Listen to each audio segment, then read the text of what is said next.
Welcome to the Halo Effect, hospitality stories with Ashleigh and Michael Donald.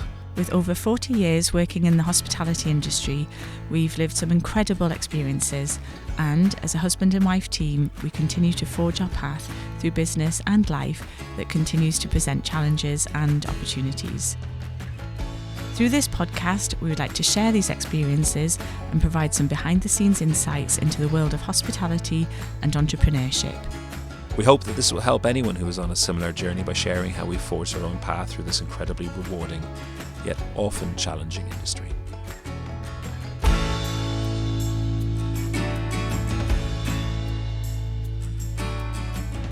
So welcome to episode 4 of the Halo Effect Hospitality Stories with Ashleigh and Michael Donald.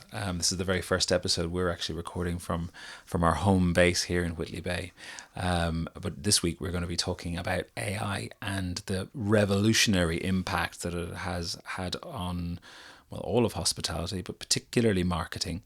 We really feel that a lot of people are using it well, a lot of people are using it maybe not so well, but there's certainly lots of operators and owners and investors in hospitality that will be asking the question of how can we utilize this incredible new tool for our business. Ashleigh's here with me as well. Hi. Ash, how is it currently being used in marketing and what have you come across so far?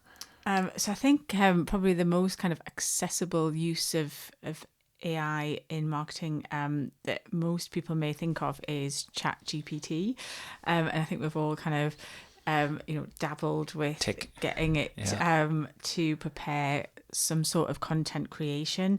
And I found it to be really helpful, particularly if I'm creating a blog or just need some ideas and just kind of need to overcome a little bit of writer's block. So I think it's great for that kind of first draft, just getting something down on paper that you can then evolve. It's great for a sort of a structure for things, isn't it? Yeah, just definitely. Sort of ideation. Absolutely. And I think, as the sort of additional versions have come out and it's got more sophisticated, and again, that kind of machine learning has really kicked in.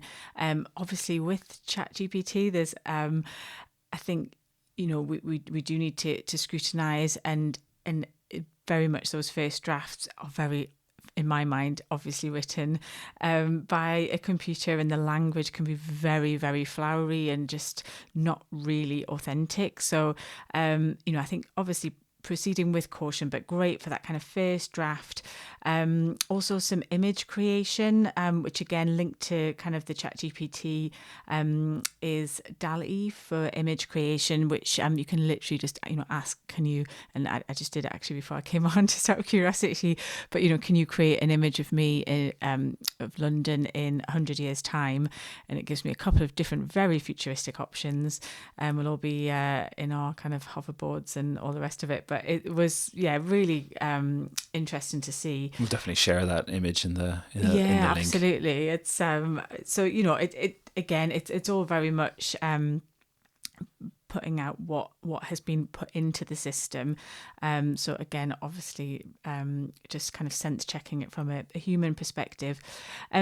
In regards to kind of AI generally in marketing, though, I think we've had this kind of huge amount of talk in the industry and talk kind of more widely around the impact of AI, and as if it's a recent phenomenon, whereas actually machine learning and profile synthesis of guest data actually has been happening for a lot longer than that. Mm-hmm. So Excel mail merge for sending out the letters. Heard it here first.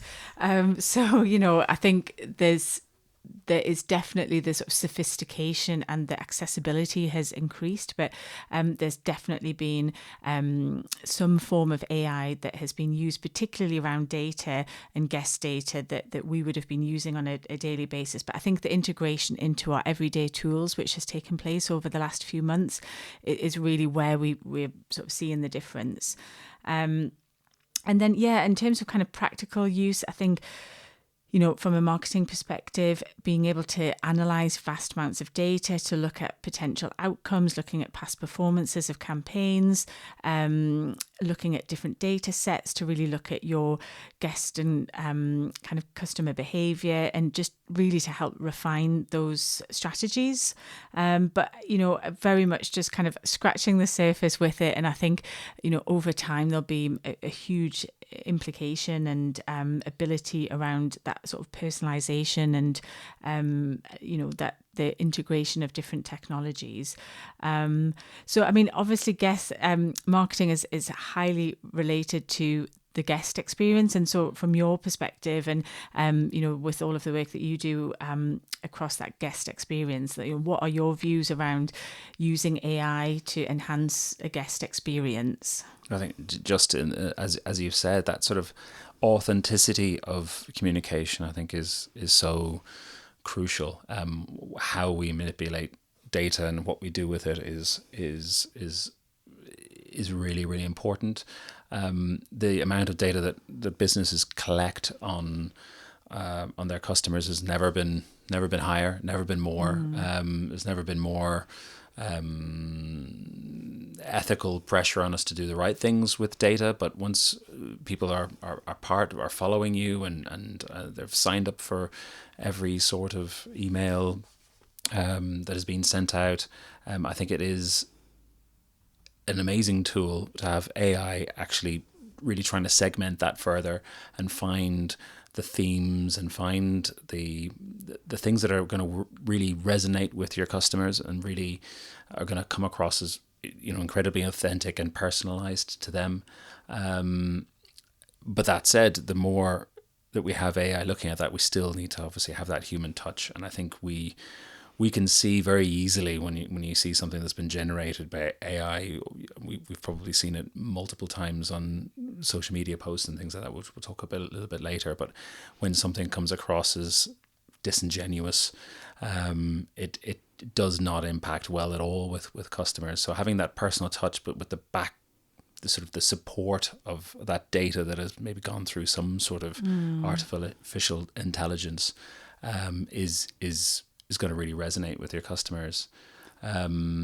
We've seen some interesting examples coming out of some of the big brands and also some of the independents, which I guess have more sort of agility to implement those things. But seeing some kind of personalised recommendations for guests during their stay around what to do in the local area, again based on AI, sort of scraping that data from multiple sources and creating almost like a personalised itinerary, sort of AI powered concierge, chatbots for guests who are in house and have got requests. So kind of what are your thoughts on that? And all of that will be really dependent on the data that you already have on customers, right? So whatever your booking systems are asking people to fill out, whatever they're making necessary information to fill out in your forms or your booking windows, the more information that we can kind of get from customers in the first place, then we can start making those recommendations.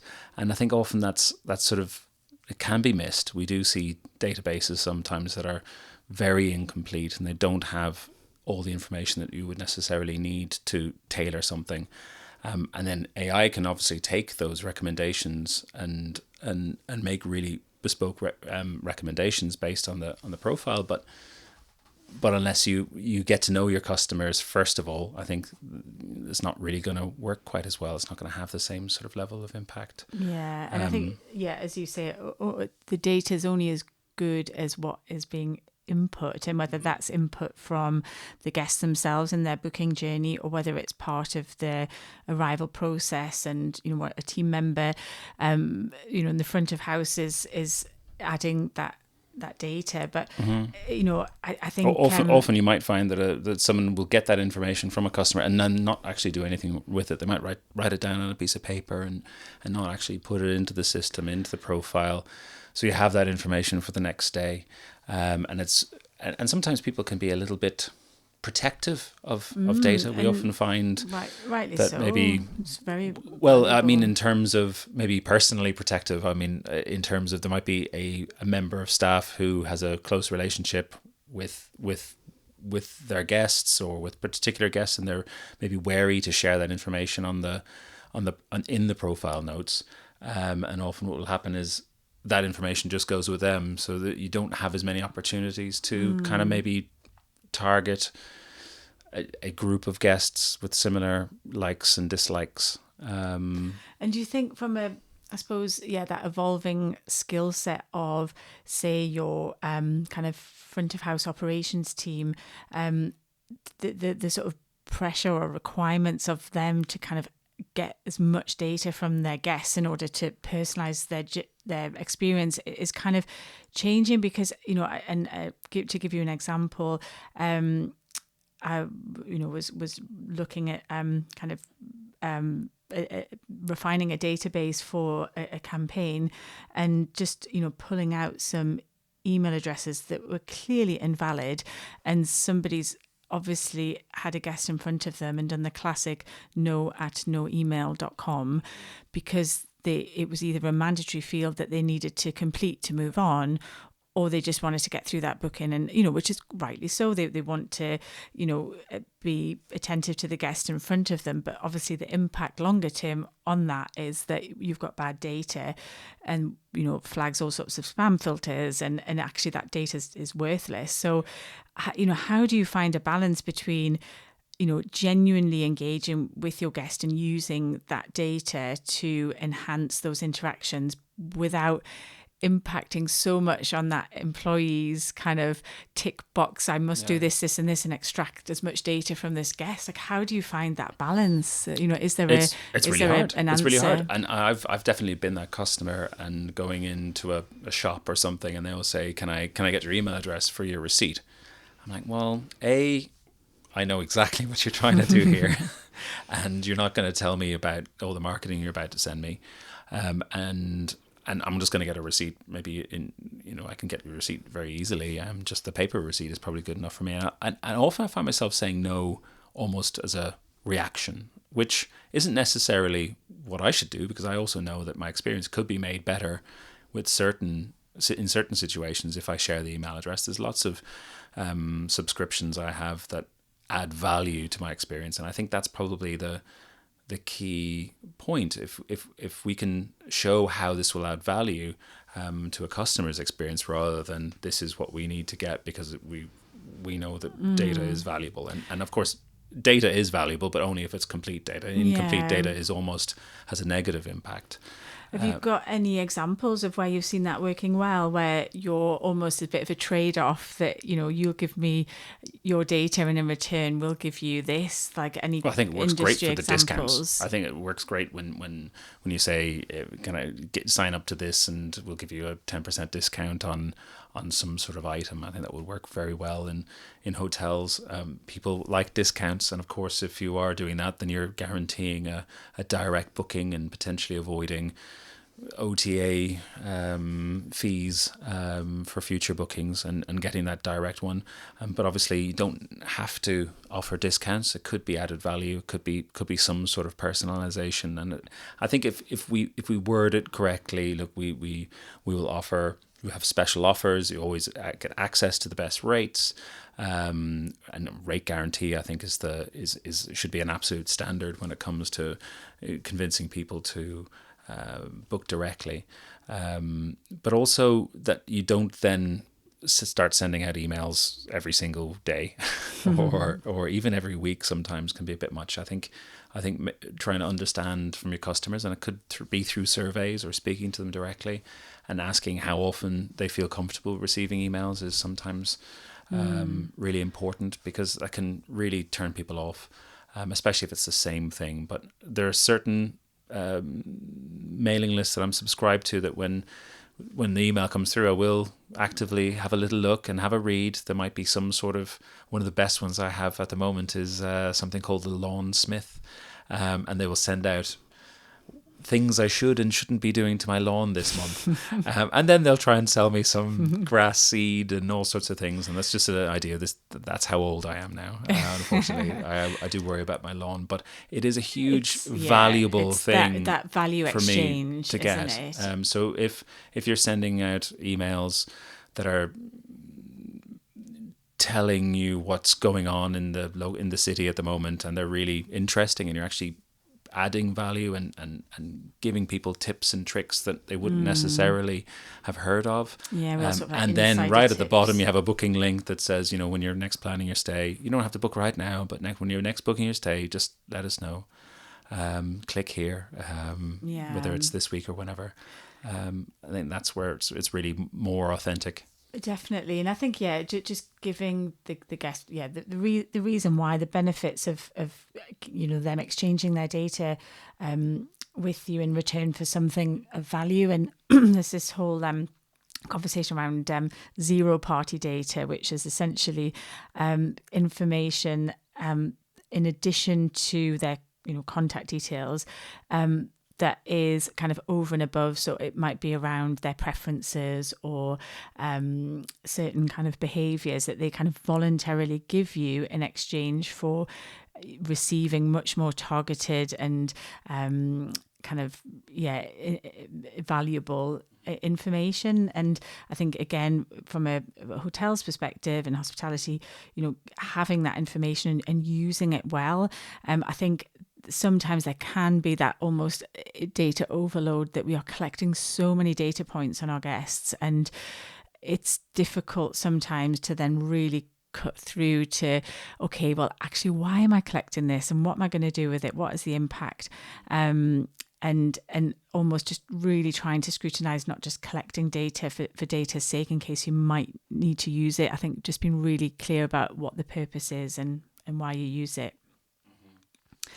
I suppose in terms of kind of AI more broadly, we've kind of touched on content creation from a marketing perspective, and I think that comes right across all of the different channels. So social media is a great example of ideas for content generation, social media posts, helping to kind of automate processes, looking at the insights and data and really making sense of what your audience is most engaged with, and really kind of doing more of that. There's some interesting thoughts around using AI with revenue management, really supporting your kind of dynamic pricing strategy.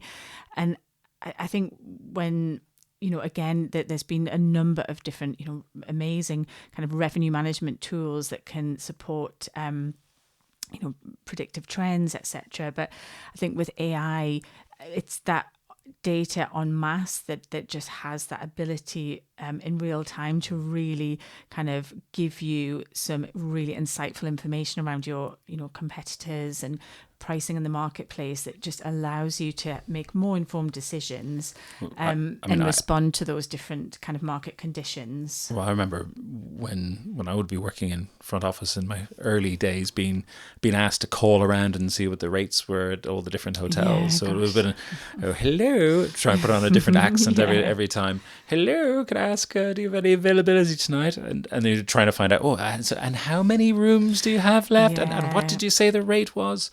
Obviously, it's moved on so much there. Now you could just look at booking.com, but then obviously there's so much technology behind such a relatively simple process. But it cuts so much time, and it allows your team to focus on other things that are actually adding value to customers' experience. But I remember the pressure being on to call around and get information, and it's very different. And obviously, the AI is already built into a lot of those tools now that we have available, and there's a cost to it. I mean, it's still free to to call your competitors around and see what it is. There might be a cost to a STR or other revenue management tools to kind of get that information, but it is there, and it's getting cheaper and cheaper, and there's obviously other benefits of those as well. And then in terms of hotel operations, we've looked at, from a marketing perspective, some of the,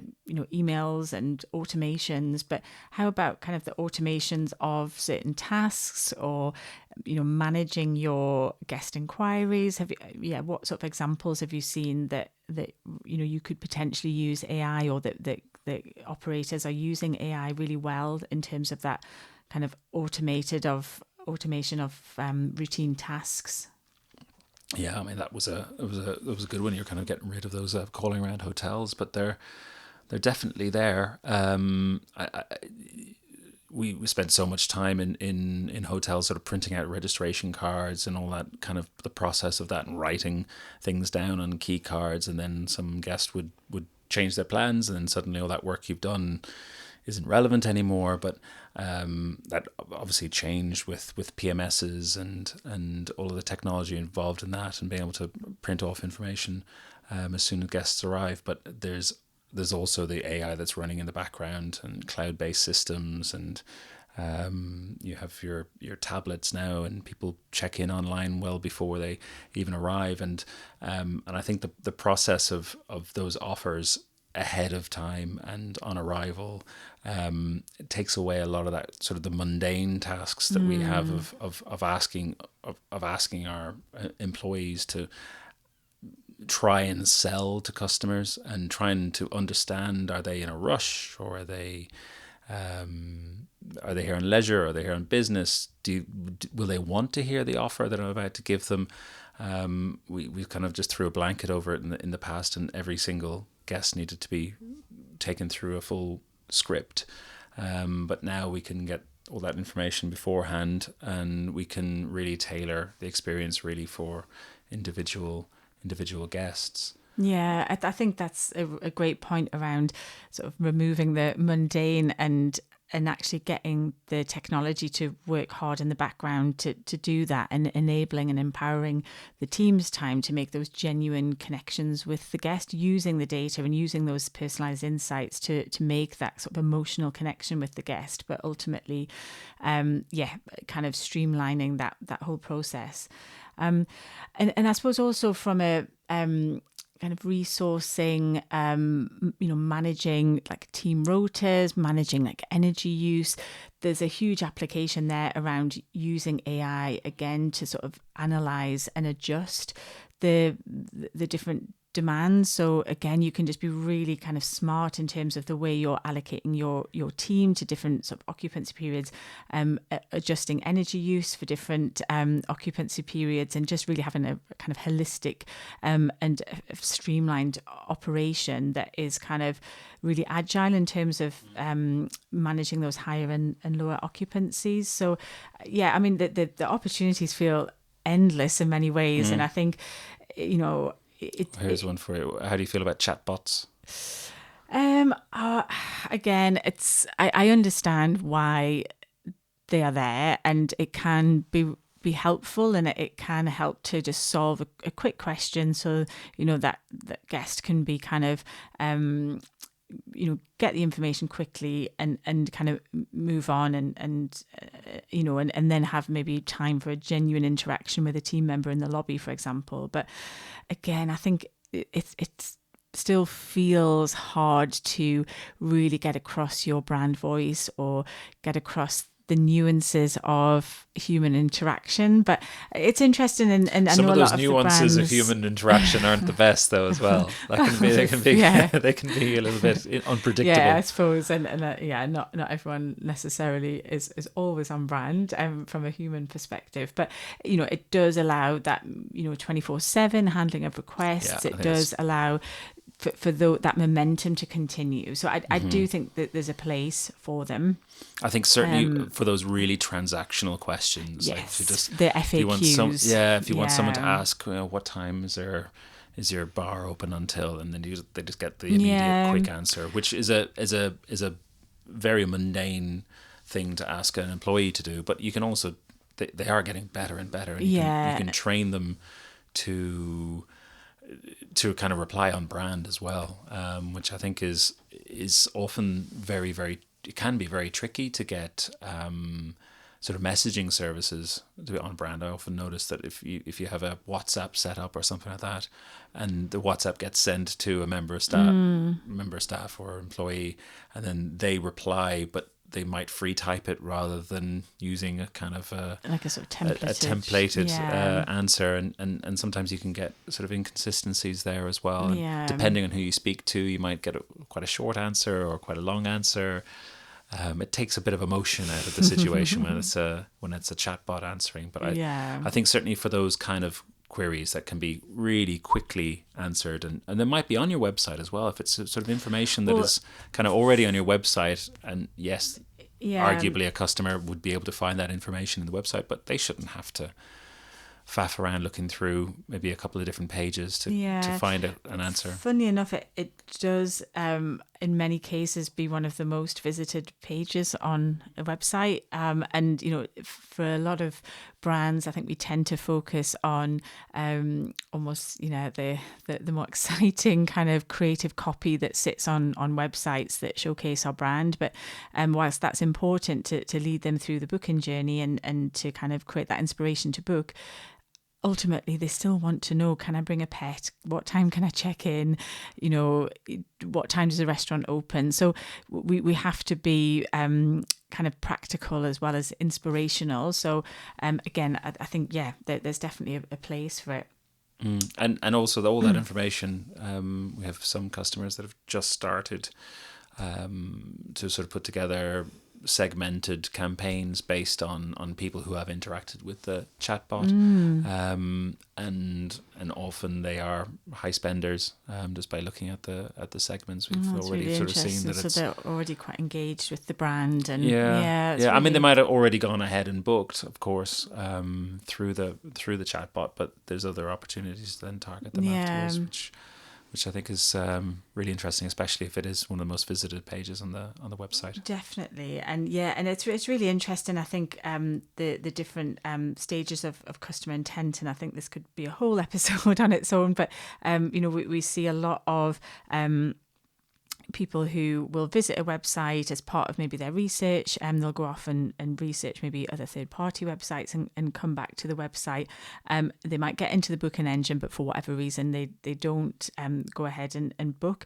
And there's some really successful cart abandonment campaigns that it's just the real kind of bottom of the funnel, like just getting it over the line to convert. So you've done all of that, amazing kind of efforts to get people to your website through your social campaigns, your email marketing, through maybe online ads. And so you've really put so much effort and expense into doing that. And actually you get them to your website and they haven't converted. So, they're the most intent and engaged people. So we really need to ensure that we're capturing those people at that moment and giving them just that additional reason to book. So again, one for another episode, but I think it's really interesting, again, using data in a way to predict and kind of enhance what your kind of customers is likely to do next. I would notice that cart abandonment could also be a competitor front office manager just logging in, trying to find out what your rates are. There is that risk. It could be. So in terms of, we've talked about all these different data points that we can capture on our guest and all of the different systems that data is housed in, from a property management system, an F&B booking system, a chatbot back-end system, there's guest data everywhere. What are, in your mind, the biggest ethical considerations around all of this data that we have on our guests? Well, it's a huge responsibility, isn't it? Once you have access to that data, so using it responsibly, but storing it responsibly. I think even just from a legal perspective, that's changed a lot over the last sort of 10, 15 years or so. Whereas in the past there were sort of reams of paper sitting in an office somewhere with normally behind a locked door, but maybe sometimes not always. Now there is a big responsibility for making sure that all this digital data is secure. We've had some big examples of big multi-corporations having hacks or having members of their team having access when they shouldn't have had access. and information getting used badly or sold onwards or just manipulated in some way that is just not ethical. So I do think it is really important that everyone understands that access to data should be gated. Everyone, we often get frustrated with having to log in and losing our passwords and having to log in all the time. Yeah, and I have to change my password again. Oh no! But there is a reason for all of this, and going through that little bit of pain is really, really important, because it can have obviously a direct impact on your customers and the trust of the business. I think trust is always really interesting. One of my favorite sayings about trust is that it's earned in drops, but lost in buckets. And any sort of data breach like that, it really has a massive impact on reputation and trust for a long time to come. So I think, and there's a financial impact as well. I think it's about 4% of revenue can now potentially be levied against any business that is mishandled guest data.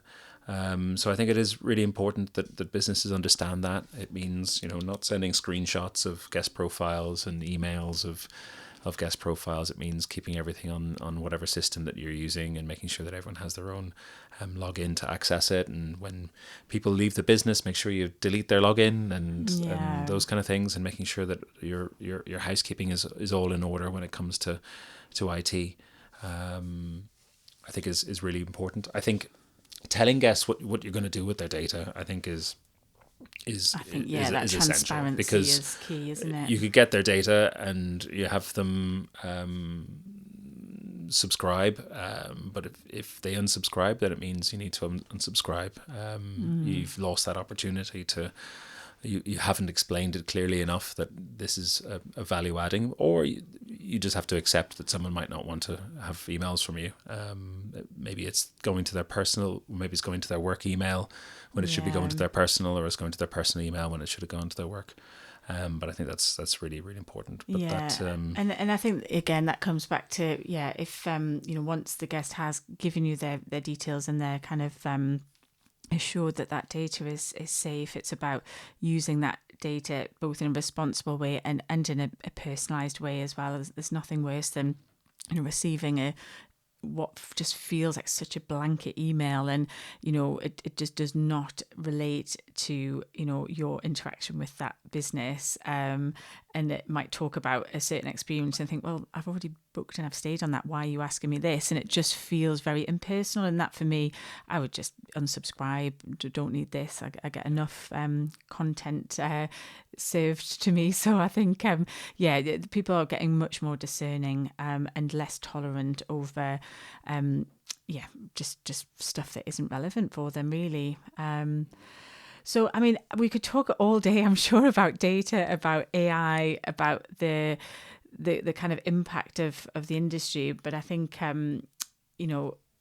we can certainly take some of these and delve into them in future episodes. And I think it'd be great to have some guests on, particularly to talk about some of these topics in detail. But I suppose in terms of kind of to summarise the future of AI in hospitality, I mean, where do we think the key points are in terms of, I suppose that kind of supporting the automation and the mundane to allow for those more insightful and personalised guest experiences, both online in marketing and on property when the guest is with the team members.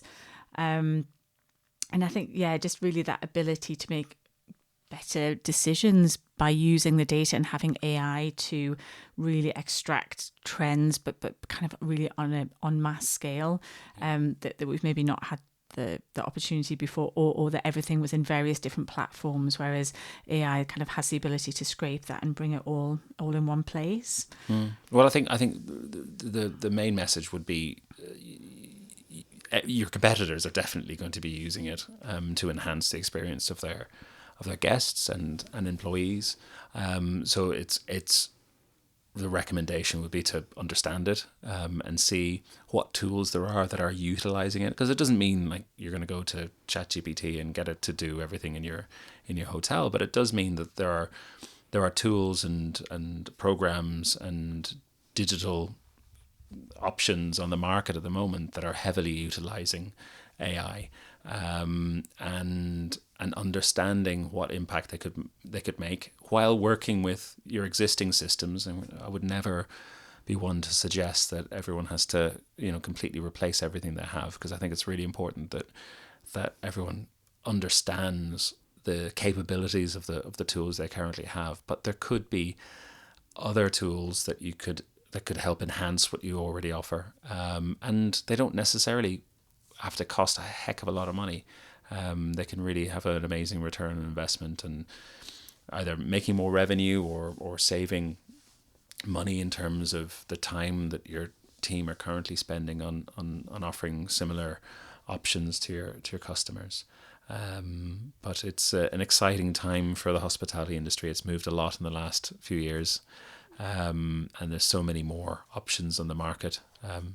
Definitely, it really feels like it's accelerated, and I think more and more using and leveraging those technologies, looking at tech stacks, all of these things that really as hoteliers we've dabbled in, but it really feels like it's accelerating. So look forward to continuing to watch this space on that one.